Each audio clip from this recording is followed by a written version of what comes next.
Lucas, capítulo 10, versículo 38 em diante. Quem achou, diga amém.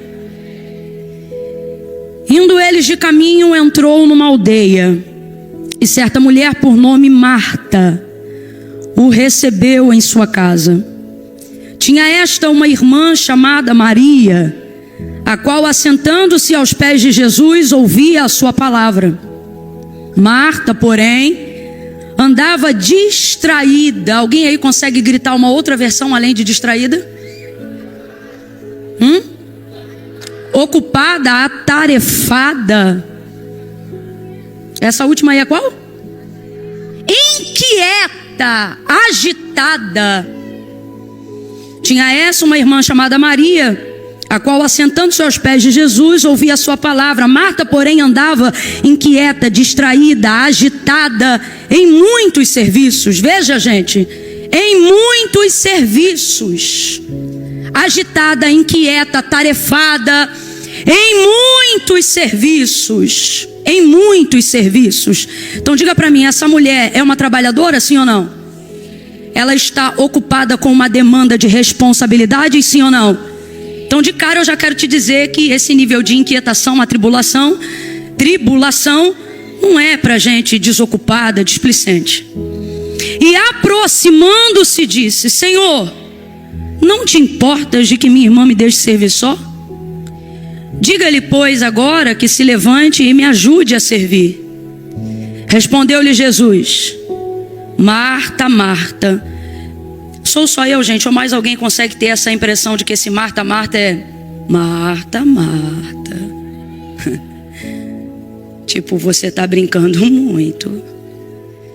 Marta, Marta, estás ansiosa e preocupada com muitas coisas, mas uma só é necessária.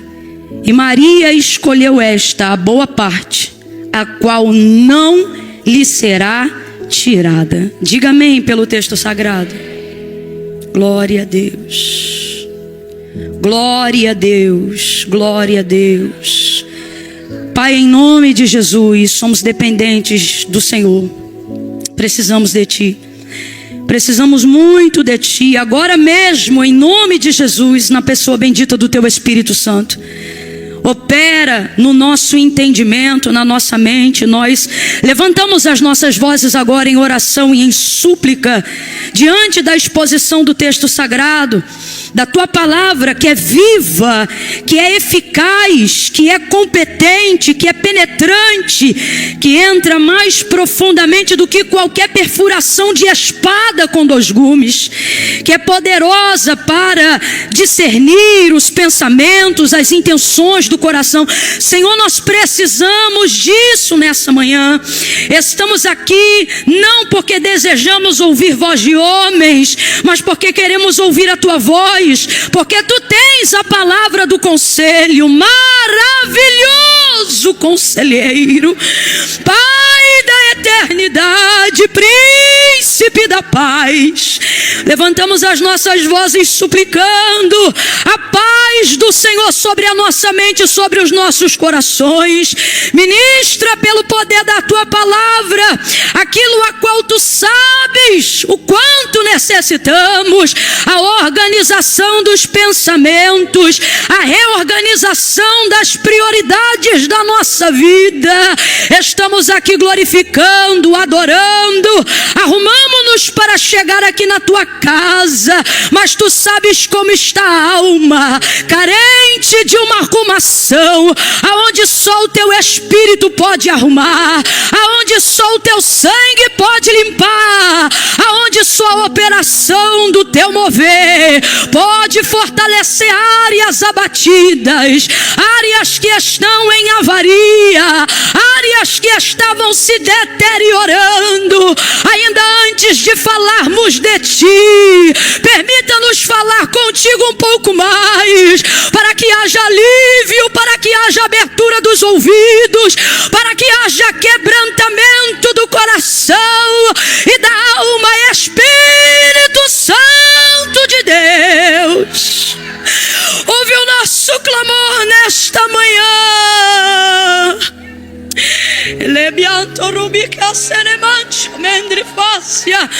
Ah, Senhor, clamamos, ajuda-nos a compreender a tua palavra, não só aquilo que está sendo ouvido com os ouvidos de fora, mas a ser compreendido do lado de dentro.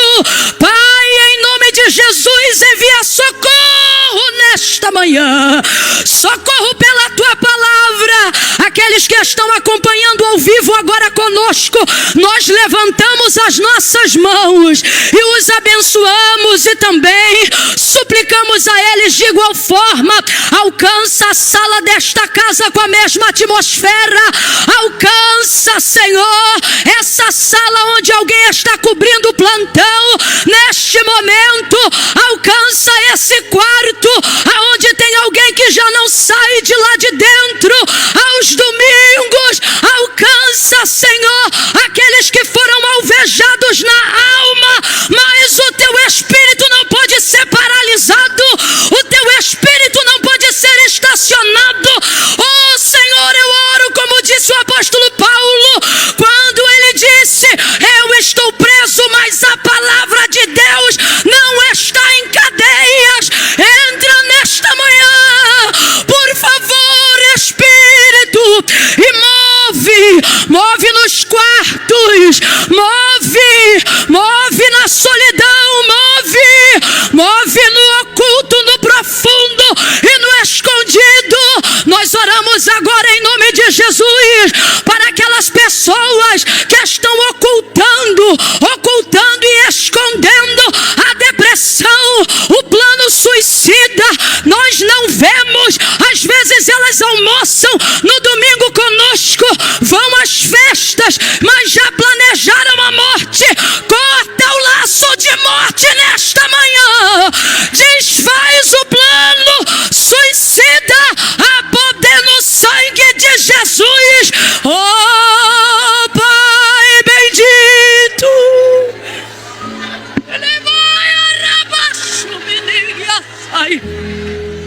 em nome de Jesus, a poder no teu nome, Jesus. Levante as mãos, suplique. A poder no teu nome, Jesus. O teu nome é mais forte do que a morte, o teu nome é mais forte do que a enfermidade, o teu nome é mais forte do que a tristeza profunda, o teu nome é mais eficaz do que qualquer remédio, o teu nome é poderoso. Entra onde a terapia não entra mais.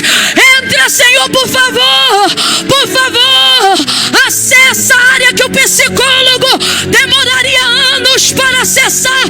Tu podes acessar nesta manhã, e esta é a nossa súplica. Acessa áreas que estão em oculto e escondido, em nome de Jesus. Fala conosco, fala conosco, fala conosco, Emanuel, fala conosco, fala conosco, porque quando tu fala, o encantamento é quebrado. Quando tu fala, o opressor bate em retirada. Quando tu fala, aquele que vem por um caminho contra nós, por 7 caminhos, fugirá da nossa presença. Expulsa todo espírito de opressão, expulsa todo espírito de opressão. Sai, sai agora, sai em nome de Jesus, em nome de Jesus, sai. Diga comigo, igreja, sai, sai, diga, sai, sai, sai, sai, sai. Em nome de Jesus.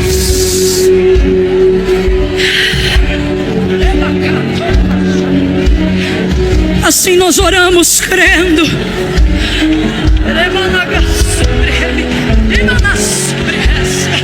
Em nome de Jesus. A igreja que triunfa no nome de Jesus, reaja diante dessa palavra de oração. Assuste o teu adversário com a tua fé. Jubile em meio a esse processo. Diga glória a Deus. Diga aleluia. Aquele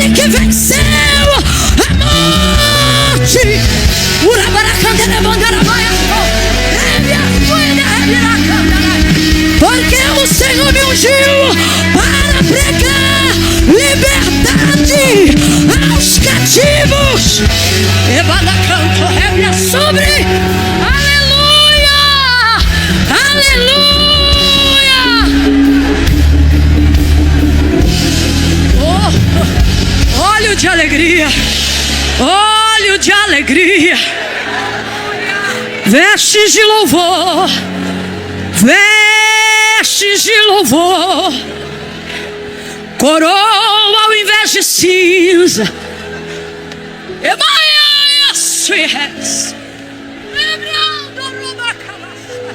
Aleluia. Oh, aleluia. Aleluia. Aleluia. Aleluia. Aleluia. O apóstolo Paulo vai nos dizer assim: olha, em tudo somos atribulados. Eu acho tão linda a verdade, a sinceridade com que Paulo busca traduzir a compreensão do Evangelho de Cristo para nós. Ele não floreia, sabe? Em tudo somos atribulados. Em tudo. Você já viu? O cristão, ele vai fazer alguma coisa que é comum para qualquer pessoa, mas com ele parece que o negócio move diferente. Qualquer pessoa pode passar por qualquer procedimento cirúrgico, confiando na competência de um profissional, e não ter que fazer daquilo uma campanha, um motivo de oração ou um clamor antes de entrar na sala de... Vai um crente marcar de fazer uma cirurgia e não manda uma mensagem, ou não dobra o joelho antes, dizendo: peraí, deixa eu falar com Deus aqui rapidinho, para você ver. Em tudo somos atribulados. E ali ele vai prosseguindo nessa mesma linha e termina dizendo: abatidos, mas não destruídos. Olha para cá, você está triste, não está destruído. Você está tratando uma depressão, você não está destruído, senão a gente não estava aqui tendo essa conversa agora. Olha com alívio para quem está do seu lado e diga: estou vivo. É isso aí, está vivo. Quantos vieram depois de você e já não estão mais aqui, mas você está aqui.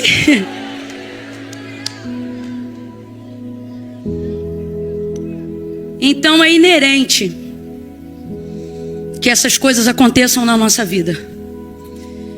Inclusive são as dores, as lutas, certas angústias e o sofrimento que produz em nós as coisas que são necessárias para que nós possamos crescer na graça, no conhecimento, no poder de Deus, para que nós possamos ter experiência, autoridade nessas áreas. Precisamos compreender que existem algumas coisas que Deus já liberou sobre nós. O poder de Deus, né? Já foi liberado. Jesus já liberou a palavra do poder sobre os discípulos, sobre os apóstolos, sobre a igreja. Essa palavra foi confirmada quando o selo que evidenciaria esse poder descesse sobre nós. Atos dos Apóstolos, capítulo de número 2. Revestimento de poder pelo Espírito Santo de Deus. Mas acessar isso requer de nós um posicionamento. Não é que não tem, está disponível, mas é o nosso posicionamento que nos dá esse acesso. Então, veja, você não recebe, se torna ou ganha autoridade por aquilo que você passa. Muita gente está passando pelo que você passa e não vai sair melhor do que entrou, e alguns nem vão sair. Então não é sobre passar por algo. Você já deve ter passado por alguém que disse que passou por alguma coisa, e na conversa você percebeu o quanto essa pessoa ficou amarga em razão do que passou. Sim ou não? Veja que ela não se tornou uma autoridade, ela não manifestou poder para exercer essa autoridade mesmo depois de ter passado a luta que passou, o problema que passou, a situação que passou. Então aquela situação não conseguiu melhorá-la. Por quê? Porque não é passar por uma coisa que me dá autoridade para falar daquilo, viver aquilo ou lutar contra aquilo. Muita gente passa pelo que a gente passa, a gente ainda vai passar pelo que muito já passaram. Mas você não ganha autoridade pelo que você passa, você ganha autoridade pelo que você supera. Existem coisas das quais você vai passar por elas, e esse deve ser o pensamento do cristão. Eu estou passando por isso. Eu estou passando pelo luto. Eu estou passando por um tratamento de quimioterapia. Isso configura a ideia de que não é aquilo que está passando por você, mas é você que está passando por aquilo. Compreende? Então, você atravessa aquilo não atravessa você. Passa por você. Então é necessário colocar em mente: eu estou passando, eu vou superar, e adotar um comportamento condizente com a palavra que a sua vida carrega. Porque o que nos dá esse empoderamento para passarmos essas situações é Jesus. E aí eu, entendendo isso, não preciso mais dizer o que a Bíblia não diz, quando ele afirma: no mundo tereis aflições, mas tem de bom ânimo, eu venci o mundo. Eu não preciso acrescentar: vós vencereis. Por quê? Eu não vou vencer de novo, porque eu entendo que mesmo passando por isso, eu já venci nele. Rapaz, isso traz uma nova roupagem para você passar por qualquer coisa. E qualquer um vai te taxar como louco, dependendo do nível e da capacidade que você tem de ter esse posicionamento e esse comportamento diante daquilo que você está passando. Não, é daí que surgem expressões como, aqueles que me conhecem um pouco mais de perto sabem, né? Já confundiu o inimigo hoje? É daí, rapaz, é desse tipo de posicionamento.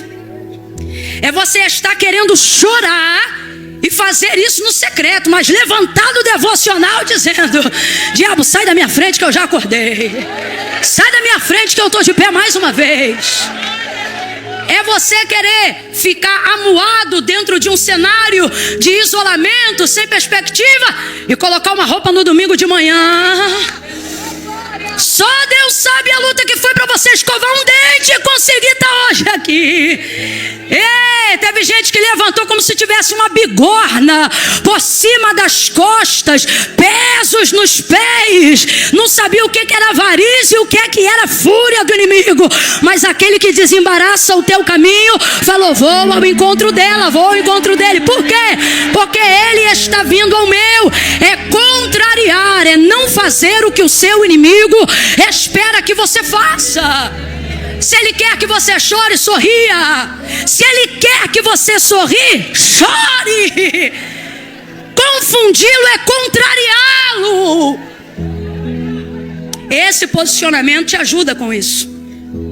Te alinha a receber aquilo que Deus tem para você. Você acessa através desse comportamento. Agora, o que me afasta desse comportamento? Porque eu não tenho me sentido tão empoderado, Camila? Porque mesmo sendo crente, vindo aos cultos, frequentando a igreja, crendo no poder de Deus, crendo na manifestação do Espírito Santo, por que ainda assim, Camila?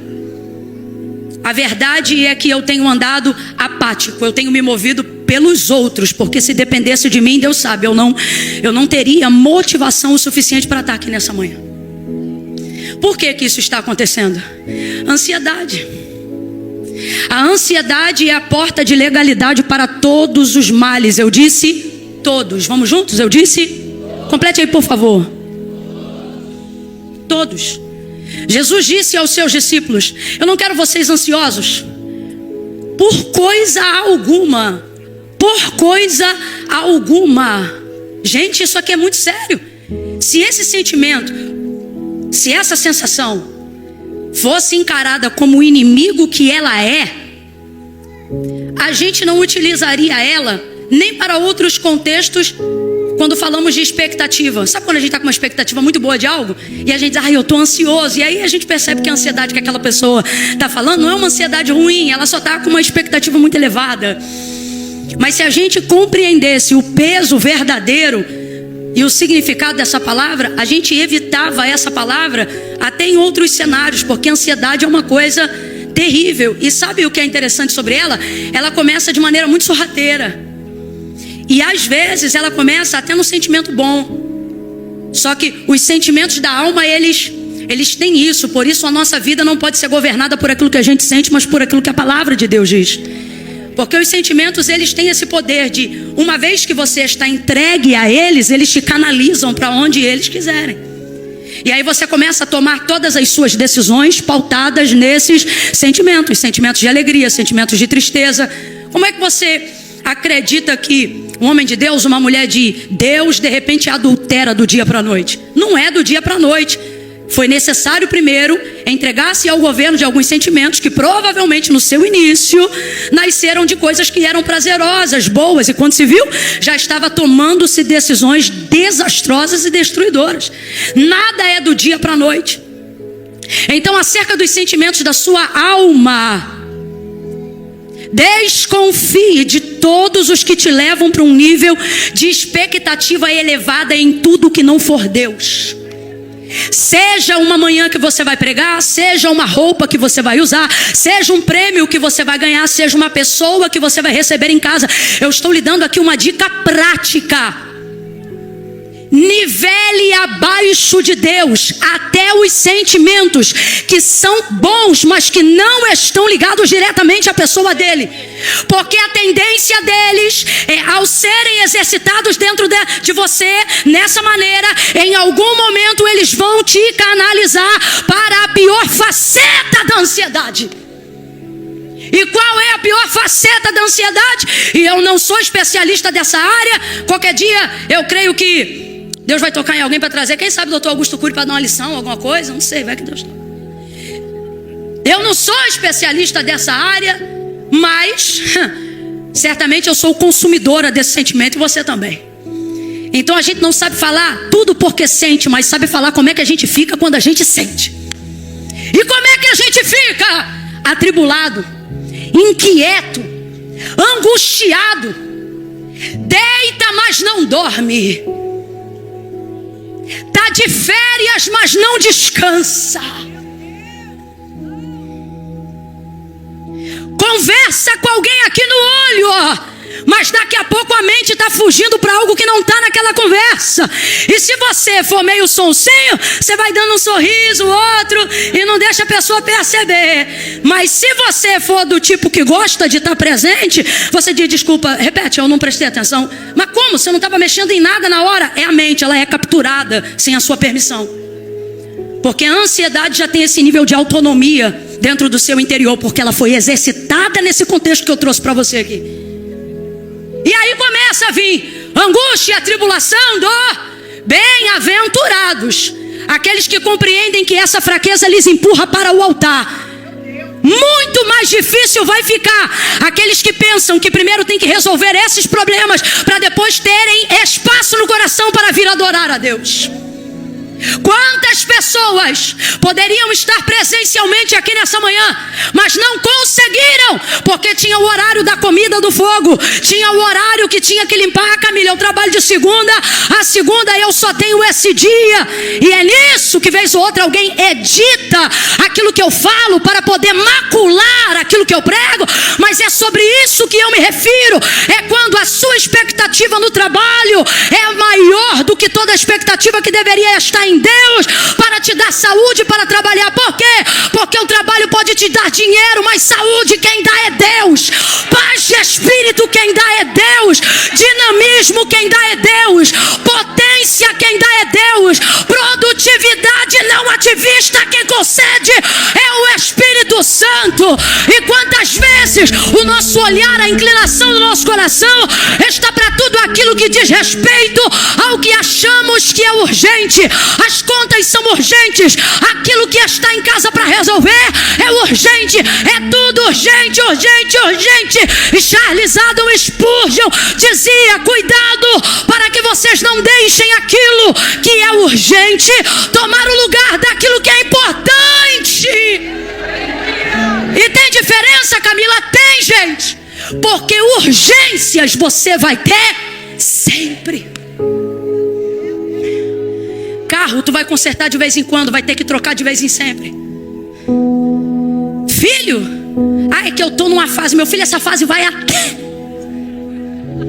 Não essa propriamente talvez que você está passando, mas filho, entendeu? Filho.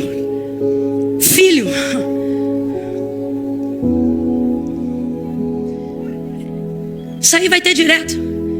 É que lá na empresa a gente está numa fase. Pare de chamar de fase a vida que você leva. Isso não é fase, é a vida que você leva. E essa vida é a vida que você vai levar. E a minha oração nessa manhã é para que você a leve, não ela te leve. A minha oração é para que você passe por ela e não que ela passe por você. Então cadê esse posicionamento? Falta autoridade. Por quê? Porque aquilo que é urgente tomou em mim o lugar daquilo que é importante. Importante. E é isso que Marta não entendeu. O que era urgente? O cuidado com a casa. A casa está cheia. Gente, eu tento me humanizar e ser o mais empática possível com a história de Marta, porque é fácil para mim e para você que já conhecemos o final da história, ou para a maioria de nós que estamos aqui, e entender, atribulada, angustiada, brincar e zoar com os irmãos, né? Fulano tá atribulado. Ei, Marta, lá, fulano é Marta. A gente usa Marta, né, como um rótulo pejorativo para apontar alguns crentes que não estão no nível que a gente acha que deveriam estar. E eu tento tirar isso quando eu estou lendo o texto, porque quando você não sabe o final da história, o seu comportamento tende a mudar no meio dela.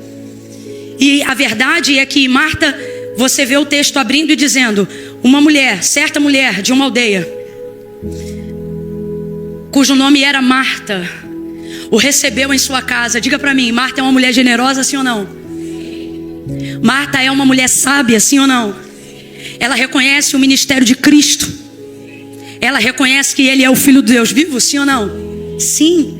Então você só vai ver qualidades. Outra coisa, Marta é uma mulher de proeminência. Marta é uma mulher que governa a sua casa.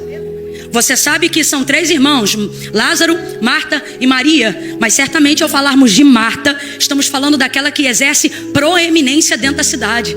E como é que a gente sabe disso? Você vai ver, por exemplo, num outro episódio, Lázaro estava morto já há 4 dias. Antes de Jesus chegar na aldeia de Betânia, a notícia já tinha chegado a Marta. Esquece, contato é com Marta. Influência é com Marta. Ela sabe do que está acontecendo mesmo onde os olhos dela não estão ocupando. Ela é uma mulher que exerce um nível de controle. Então, sem dúvida, poderíamos tirar aqui outras lições a exemplo de liderança sobre a vida de Marta. Agora, Camila, será que eu me identifico? Todos nós, homens e mulheres aqui, nos identificamos com Marta. Por quê? Podemos não ter o governo da aldeia, podemos não ter a popularidade da cidade, mas temos o governo da nossa casa. Seja como pai, seja como mãe, seja como mulher, seja como sacerdote, cabe a você esse governo. Outra coisa, manifesta o apontamento para ela, o desejo de receber Jesus. E você vai ver baseado em Lucas capítulo 7, versículo 44, e em Lucas capítulo 19, do versículo 1 ao 6, que deixar Jesus entrar é uma coisa, receber é outra. Eu já tive a oportunidade de falar isso a alguns que estão aqui. Deixar entrar, meu irmão, é abrir a porta. Se você deixar a porta aberta, você morar em beira de rua, até cachorro entra. Nunca expulsou um cachorro do quintal, não? É que agora a gente só cresce para prédio, né? Mas o povo aqui que é de quintal, só quem é do quintal. Dá um aleluia aí pra gente ver que ainda tem terra nessa terra. Sabe do que eu tô falando? Vez ou outra minha avó dizia, fecha a porta, senão o cachorro entra e come a comida do outro cachorro, que já era difícil de conseguir. Então uma coisa é deixar entrar, outra coisa é prestador de serviço. Se for serviço rápido, você deixa entrar. Entra, faz e vai. Às vezes não usa banheiro, não coloca café. Se você não for uma pessoa de bom senso, nem água oferece. Tomara que não tenha nada que aponte que você é cristão na sua casa. Mas enfim, porque é diferente. E o texto é claro, porque eu já usei aqui essas 2 referências para mostrar que a conotação escrita no grego exerce o mesmo significado. Qual? Não significa que deixou entrar, significa que recebeu. O que é isso? Me preparei. eu desejei esse momento. Oh, aleluia! Eu desejei esse momento. Então, de repente vem Jesus, então chegando depois do convite. Agora, qual que é o lance de quem deseja Jesus? De quem quer receber Jesus? É que você se apaixona por Ele. Você olha para Ele. Mas quando você vê quem anda com Ele, você diz, eu quero Ele. O convite para entrar na sua casa você faz a Ele. A vida e a alma que você entrega é para Ele. Só que de repente você diz, Jesus, vem. E Ele entra e daqui a pouco passa um sanguíneo. Daqui a pouco passa um bipolar. Daqui a pouco passa até traidor entra. Dá um nervosinho na gente. Eu convidei ele, mas não vou falar nada. Melhor não. Todo mundo sabia que Jesus, quando não estava com ninguém, estava no mínimo com 12. Fora a multidão que afluía, como disse Lucas, por onde ele passava. Então entenda, é como se, eu acredito, que ela tivesse se preparado para receber um quantitativo de pessoas. Mas você tendo Jesus na casa, nunca sabe a proporção que o negócio vai tomar. E nisso, ela quer receber. E ela sabe, por conhecê-lo, aquilo que os discípulos souberam diretamente dele. E nós conhecemos. Quando ele disse, olha, eu estive preso e vocês não foram me visitar. Estive nu e vocês não me vestiram. Eu tive sede, vocês não me deram de beber. Fome, vocês não me deram de comer. Aí Pedro vai dizer, Senhor, quando foi que alguns de nós fizemos essas coisas que o Senhor está falando? Ele diz, ora, quando vocês não fazem aos pequeninos, a estes. Agora, e os pequeninos, quem são? Jesus disse, dos tais é o reino. O contexto de crianças ali é para todos esses que têm esse coração e que muitas vezes são marginalizados dentro da sociedade. E essa é a exemplificação de Jesus. Boa parte utilizando termos que associam a quem é criança, tem tudo a ver. Pode perceber, você deixa a criança ficar no seu meio, mas não deixa ela opinar, não deixa ela falar, não deixa ela se mexer. Cala a boca, fica quieto, para, e faz assim, faz assado, faz. Pois Jesus disse, dos tais é o reino. Rapaz, se a gente entendesse o que de fato Jesus falou, a gente trataria as crianças com mais respeito.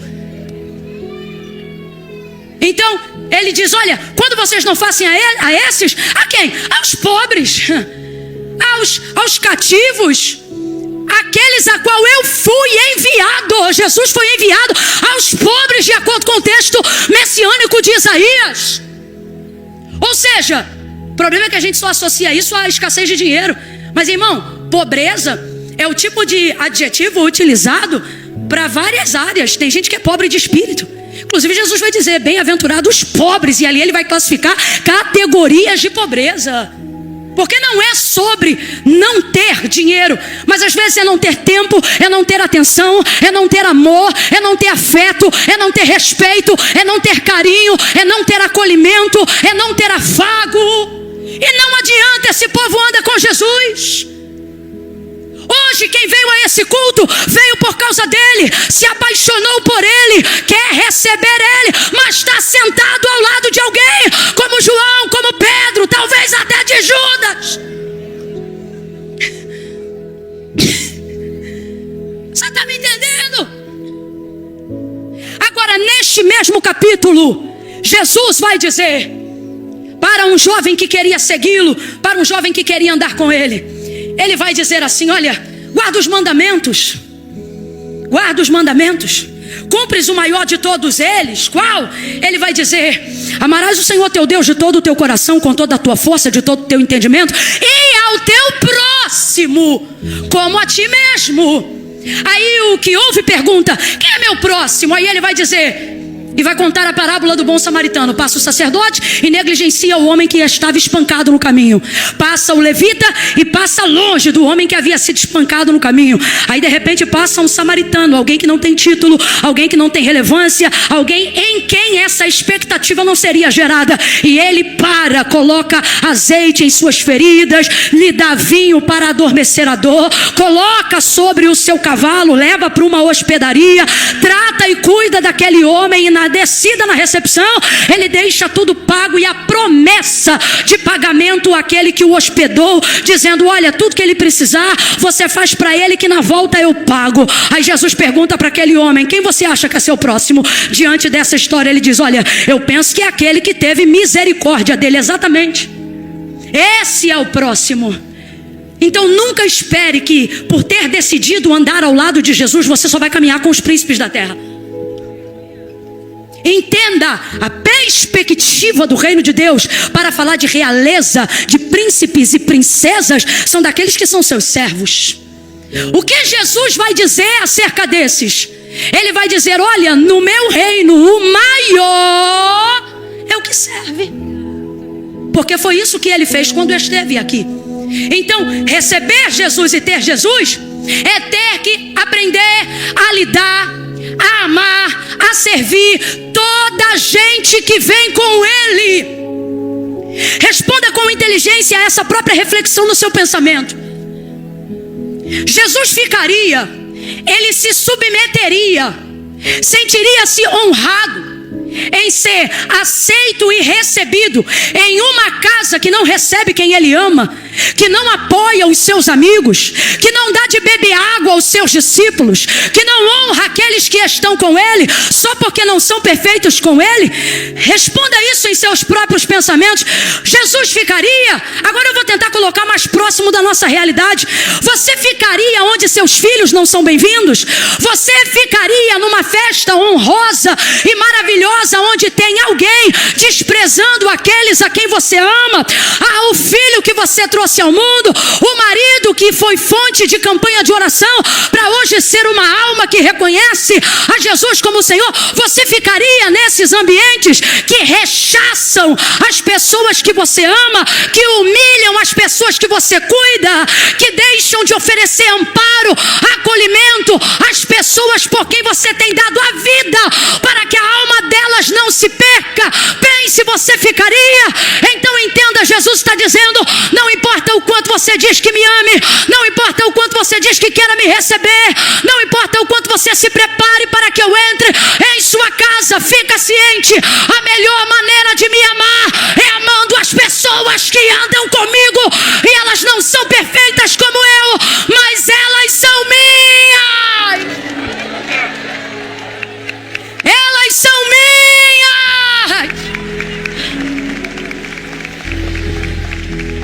Mas eu não vim só falar de amor, eu vim falar da responsabilidade que é amar. Porque o motivo de tantas doenças, porque o motivo de tanta tristeza, porque o motivo de tanta angústia, porque o motivo de todos os sentimentos consumindo a nós mesmos como uma implosão de dentro para fora, porque pelo aumentar da iniquidade o amor de muitos se esfriaria. E Deus quem é? Disse João: Deus é amor. A ausência de Deus aonde não há manifestação de... Você não consegue nem falar. Agora, como é que eu amo? Porque esse amor é que cura, porque esse amor é Deus. O amor que crê, que espera, que suporta. É sério mesmo que você acha que eu nunca tive vontade de dar na cara de ninguém? Se o que te impede de fazer isso for a sua reputação, prepare-se para ficar doente. E para ficar doente ninguém se prepara. Então você tá, meu irmão, tá numa situação difícil. Agora, se toda recepção, se tudo que você diz está fazendo por Deus e para Deus, tiver como base o amor do Deus que te amou e que por isso te motivou a recebê-lo e a desejar o seu filho, prepare-se. O céu vai compensar toda a renúncia que aqui em nome desse amor você fizer. Haverá cura para as emoções que te esmigalham e te humilham no seu interior. Rapaz, o amor ele cura mesmo, porque o amor genuíno é Deus. É Deus. Marta vai aprender. Ele entra, todo mundo entra. Agora quem é Marta? É uma alienada? Olhe para cá. Esse nível de angústia e tribulação que Marta está vivendo e que você está vivendo não é coisa de alienado. Deus me trouxe hoje aqui para dizer que você ainda é lúcido, meu irmão. Deus me trouxe hoje aqui para você que pensou que já estava beirando a loucura. Camila, síndrome do pensamento acelerado. Eu já não consigo mais organizar meus pensamentos. Camila, eu dobro o joelho para fazer uma oração. Eu não consigo orar mais do que 20 segundos. Me viciei em dopamina barata. Estou conectado a telas. Camila, eu estou passando ridículo de ter que entregar propósitos digitais, porque não consigo mais cumprir as disciplinas espirituais se eu mesmo não me punir. Se eu mesmo não me castigar. Esse é o nível que eu tô, Camila. E é complicado, porque eu quero Deus e o querer bem está em mim, mas o bem que eu quero e me programo para fazer eu não consigo. E o mal que eu não quero, quando vejo, já passei 3 horas na tela, já passou o dia e eu não orei. Minha vida tá uma batalha, uma zona de guerra. E aí eu te pergunto, você me vê pregando nessa noite e diz: o que essa palavra tem a ver comigo? Tudo, porque e se eu te disser que o princípio da cura não está no remédio, mas no confessar da ausência de sentimentos que já não governam mais você, como o amor de Deus. Até me expressei errado, né? Não é ausência de sentimentos, é ausência de certeza. Porque não é sobre sentir, é sobre saber. É sobre saber. Deus é amor. Então, eu tenho que amar. Em quem se manifesta rapidamente o amor de Deus em nós? Quando amamos o próximo. E é como dizem aí a grosso modo, Deus mandou amar o próximo. E o problema não é amar, o problema é o próximo. Mas e se eu te falar que nessa manhã Deus te trouxe aqui para dizer: o próximo não é o problema, é o motivo. O próximo é a forma que eu te entreguei. Eita, estou sentindo uma graça de Deus tão grande aqui. O próximo é a oportunidade que eu te conferi de me conhecer melhor.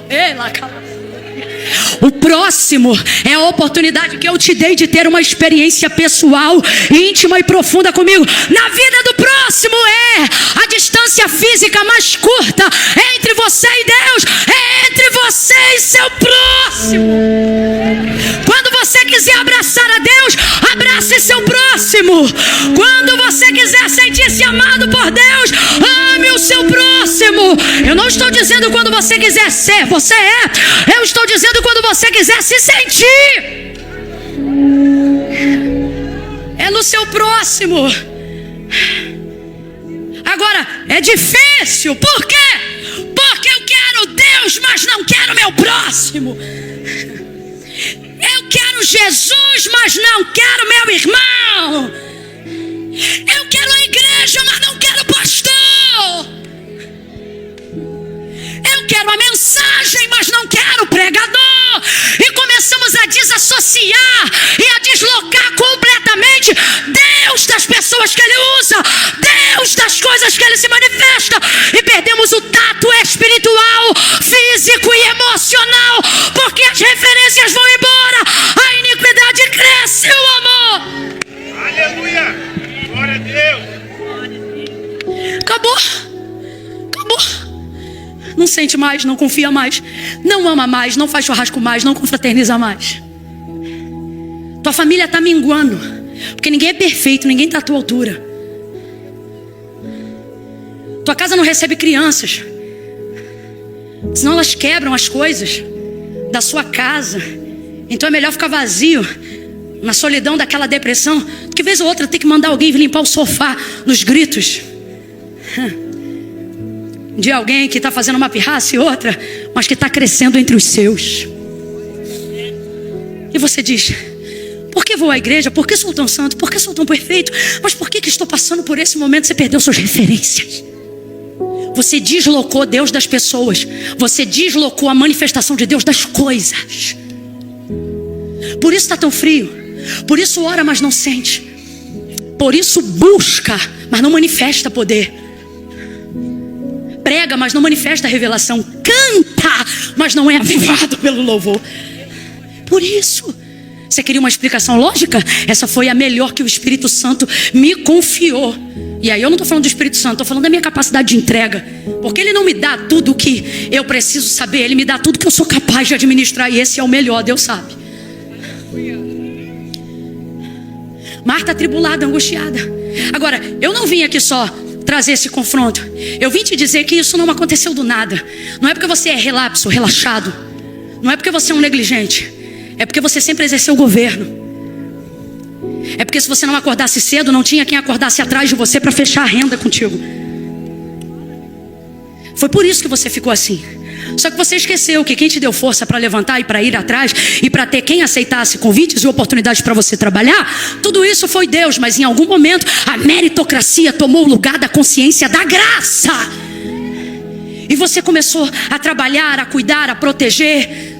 E Deus deixou de ser o Senhor da sua família, dos seus negócios. Aí você diz: não, Camila, eu estou aqui nessa manhã. Deus diz: eu sou teu Senhor no papel. Na vida física é você. Você cozinha, você prega, você canta, você roda, você dirige. É você que trabalha, você que vai, você que constrói, você que edifica. É você que emite nota, é você que arruma a casa. E vez ou outra você grita, porque se não fosse eu. E Deus dizendo, e eu aqui pensando que eu sou. E você aí com certeza, né? De que é. Marta está ali. Eu tenho que exercer controle. Eu tenho que fazer o que precisa ser feito. Só que o que isso gera nela? Angústia, tribulação. E veja, todos nós estamos passivos disso. Todos. Só que qual é o problema? A Bíblia diz que a boca fala do que o coração está. E isso é que é o perigo, porque esta mesma Bíblia também diz: guarda o teu, porque dele procedem as saídas para a vida, da vida.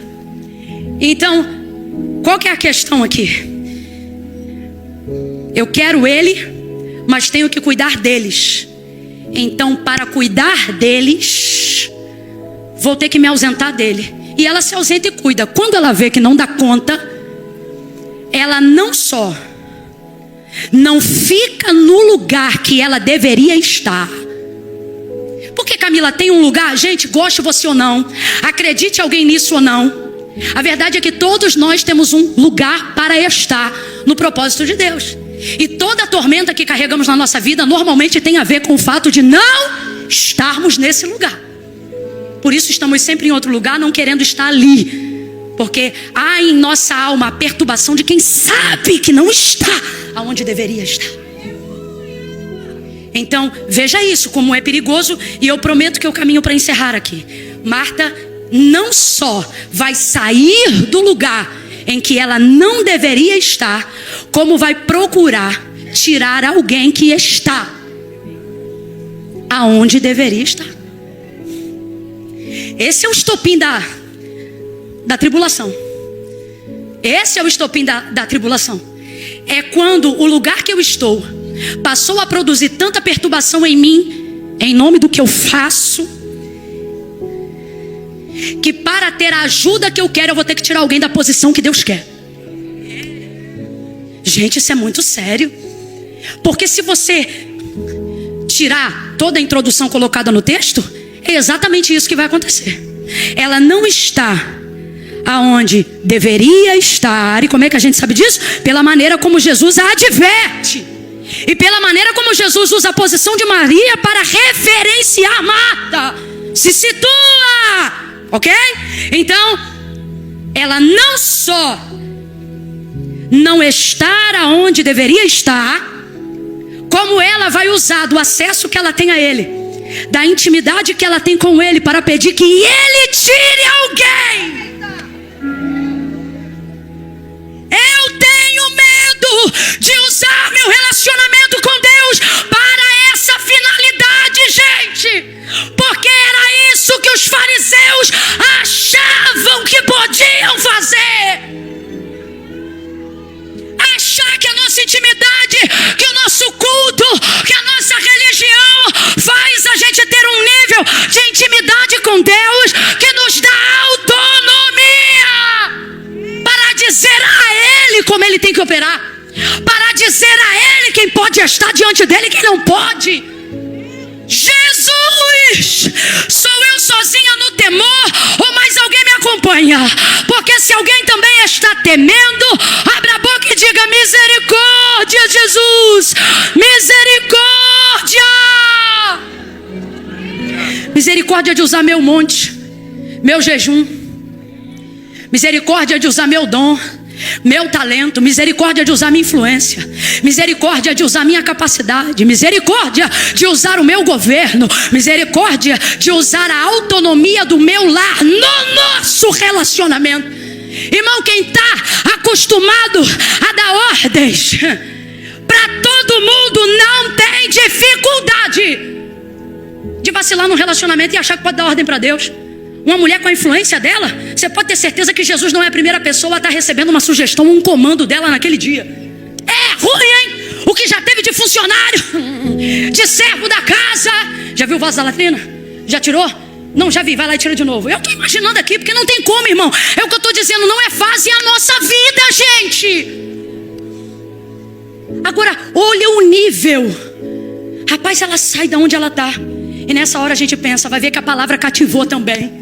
Se eu estou lá, eu pensaria assim: ela, Marta, estava tribuladinha, mas olha aí a obra que Jesus faz. Aí só que vem ela chegando. E o crente, eu imagino o crente olhando e pensando: coisa linda. Ixi, quando eu entrei aqui, isso estava doida. Mas agora, olha lá. Aí vem ela, se aproxima de Jesus. Senhor, ao respeito, à reverência. Eu tenho medo disso. Senhor, ou seja, reconheço, recebi, sei quem és. Senhor, não te importa. Rapaz, ela não só pede, ela pensa que pode influenciar. Eu não aguento. Alguém pensa: Camila é maluca. Mas é que eu não aguento, eu tenho que extravasar de alguma maneira para não falar besteira. Gente, ela não só pensa que pode decidir, mas que pode influenciá-lo antes. Isso aqui é quando o meu governo vira manipulação. É quando toda a capacidade que eu desenvolvi com a graça de Deus agora não será usada para a glória de Deus, mas para os meus interesses.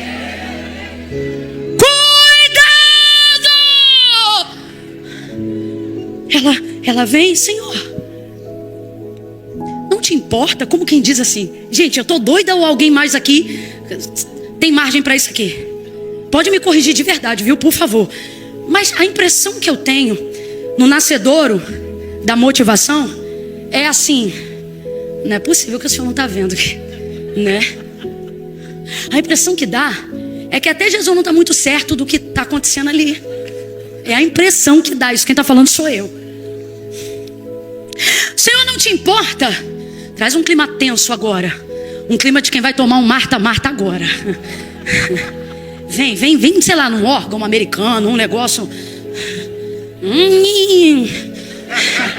É, uma coisa meio de DJ, sei lá. Veja. Senhor, não te importa que eu sirva só? Primeiro, antes de olhar para qualquer um, olha para mim. É isso. O Senhor está aí falando com eles, mas não está me vendo. O Senhor está aí pregando para eles, mas não está me assistindo. E olha quem está te servindo.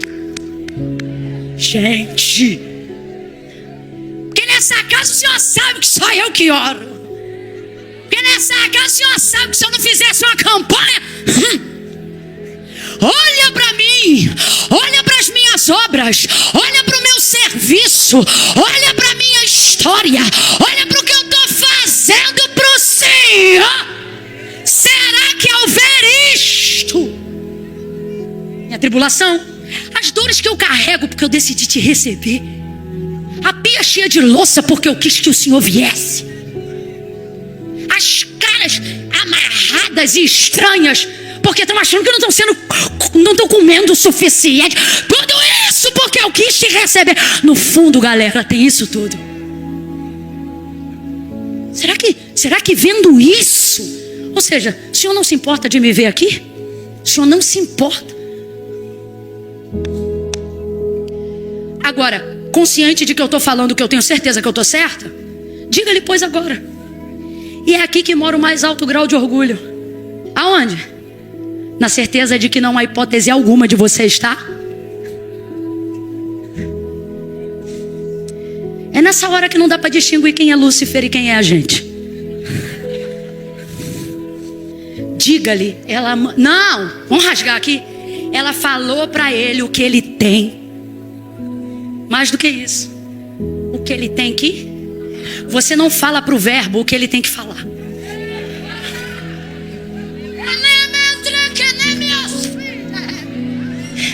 Sua intimidade não te dá autonomia.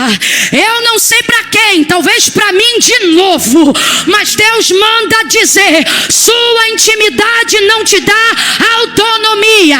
Nosso relacionamento não te dá autonomia. Não pare a minha obra pela tua obra. Não pare o meu projeto pelos teus projetos.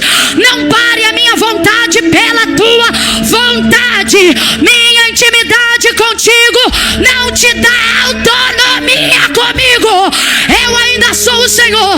Me mandou entrar, agora aguento o peso da responsabilidade de me receber.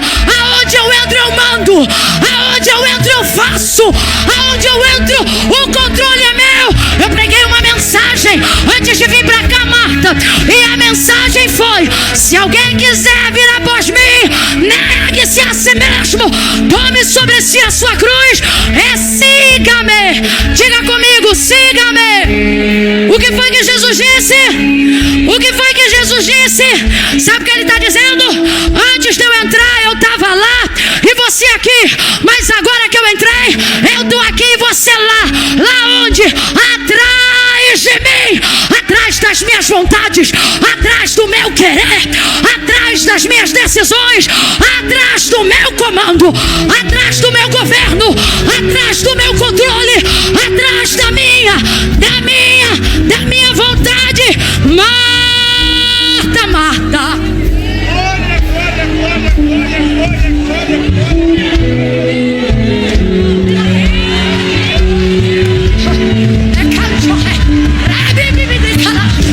Atrás, vai pra trás, vai pra trás. A casa que eu entro é tua, mas você não manda mais nela. Decide para alguém aqui hoje. Assim pergunta o Senhor: quer que eu fique?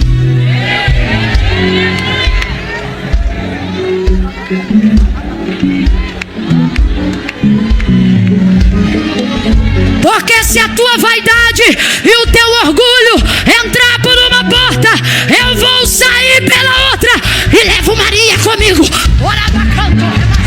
Sou eu que estou falando para você entender, para eu entender.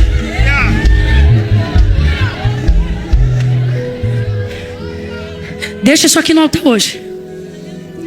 O que? Essa certeza de que você não erra.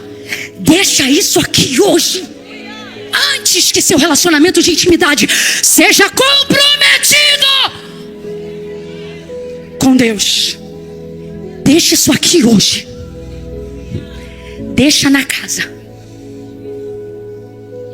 Tira de você, deixa na casa. Entrega no lugar que tu viu Maria, aos pés. Deixa aí. Com todo carinho, pergunta para quem está do teu lado: qual é teu nome? Qual é teu nome? Faz assim para ele.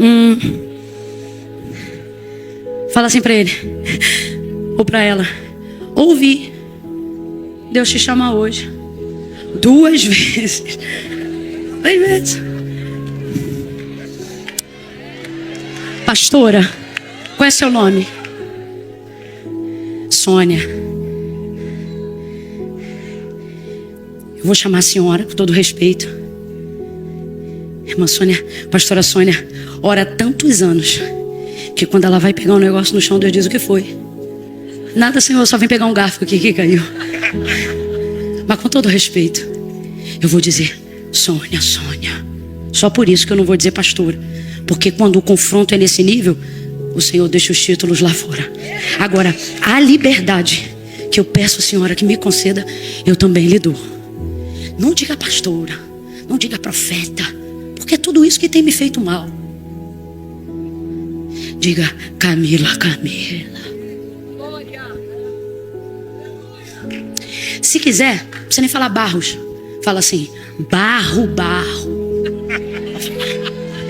Quando eu disser 3, você vai olhar para quem está do seu lado e vai chamar o nome, não um apelido, o nome dessa pessoa 2 vezes. Porque a minha oração agora, em nome de Jesus, é que ele não ouça você, mas que ele veja Deus usando a boca do próximo para dizer, estou te chamando de volta para o centro da minha vontade. Então, se você quer ir para esse lugar e não quer se perder, por que adianta você sair de onde está, mas não saber onde tem que estar? Continua perdido, vai vir para o culto, para outro, depois vai te embora. Então, só para quem quer, tá? Para quem não quer, não vem, não faz. Nada que pode ser por forçação, porque é por fé. E o que não é por fé é pecado. No 3 você vai dizer, fulano, fulano. É um. Já sabe o nome dele?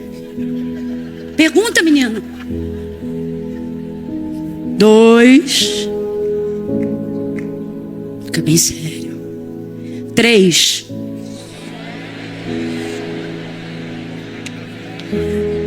Vem para o centro da minha vontade.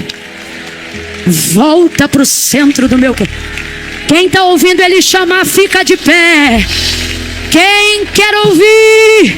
Quem aguenta? Quem prefere ouvir uma repreensão, mas prefere isto do que deixar a ouvir Deus falar? Prefiro que me chames, que me corrijas, que me traga para perto, que sinta falta da minha presença contigo, mas não me deixe me perder em mim mesma sobre a justificativa de que eu te encontrei. Porque quem se encontra com ele de verdade não se perde. Não se perde. Marta, Marta. Marta, Marta. Marta. Eu só ouvi. Se alguém aqui, se os pastores lembrarem de mais alguém, me ajuda a endossar. Mas eu só me lembro dele ter dito o nome 2 vezes de mais uma pessoa com o mesmo governo, influência e expectativa que ele punha sobre essa pessoa, mesmo quando ela ainda não estava pronta, mesmo quando ela ainda estava atribulada, mesmo quando ela ainda era um trigo novo, que é Pedro, quando Jesus chamou de Simão, Simão. Lembra de mais alguém? Será que tem mais alguém? 2 vezes também Saulo, Saulo. Veja, não coincidentemente, pastor, também é um escolhido. Samuel foi 3, né? Mas eu digo assim, olha, seguido do nome como foi Saulo, Saulo, Saulo, na mesma linha. Simão, Simão, na mesma linha. Marta, Marta. Samuel muito bom também, mas foi espaçado. Primeiro, aí depois de novo, depois. Esses 3 não. Alguém aqui lembra de mais alguém? Então, o Pedro é o Simão. Que eu me lembro agora são esses. Mas dizem que para provar alguma tese é necessário uma tríade ou um tripé para começar a ter base. Eu acho que a gente já encontrou aqui. Pastor Dilton, já pensou se eu não vem esse culto? Eu acabava com esse tópico agora. Simão, Simão, Satanás pediu para ti ser andar como trigo. Mas eu roguei por ti ao Pai, para que a sua fé não desfaleça. Então, quando te fortaleceres, ou melhor, quando te converteres, fortalece seus irmãos. Estava atribulado Pedro, estava ou não estava? E o Saulo, que nem sabia ainda quem Jesus era. Mas para saber, teve que trazer. E trouxe no chamamento. Lembra a revelação? Atos 9. Saulo, Saulo, por que me persegues? Você está no lugar errado. Ele foi lá encontrar ele. E agora Marta, nessa manhã aqui. Marta, Marta, curve sua cabeça e peça ao Senhor: Senhor, chama meu nome. Eu vou te dar 1 minuto, 1 minuto. Fecha os olhos, peça, peça. Peça, Senhor, chama meu nome. Chama meu nome. Tira de mim essa tribulação de querer tirar os outros do lugar deles só porque eu não me sinto bem aonde eu estou. Senhor, tira de mim esse sentimento de que o problema está com todo mundo, menos comigo. Tira de mim, Senhor. Tira de mim a certeza de que eu sempre estou certo. Tira de mim a certeza de que eu não erro. Tira! Por favor, nessa manhã, me lava, me purifica. Expurga de mim, como disse Davi, os pecados que me são ocultos, aqueles que a minha consciência não acessa, mas o teu Espírito tem liberdade. Ore comigo agora e diga isso: o teu Espírito tem liberdade. Acessa toda a informação sobre mim mesma que a minha consciência não consegue encontrar, porque o meu ego religioso, meu ego espiritual está tão grande que eu não vejo. Por favor, chama meu nome. Nessa manhã,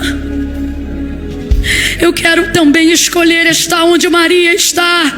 E o Senhor sabe que é verdade, porque quando eu não estou, é como Marta que eu fico. Mas nessa manhã, a minha oração, a nossa oração, bota a mão no ombro do irmão, ore junto. Se aproxime do próximo, se aproxime do próximo. Vamos dizer juntos: por favor, Senhor. Por favor, Senhor. Chama meu nome e me leva ao lugar da tua vontade.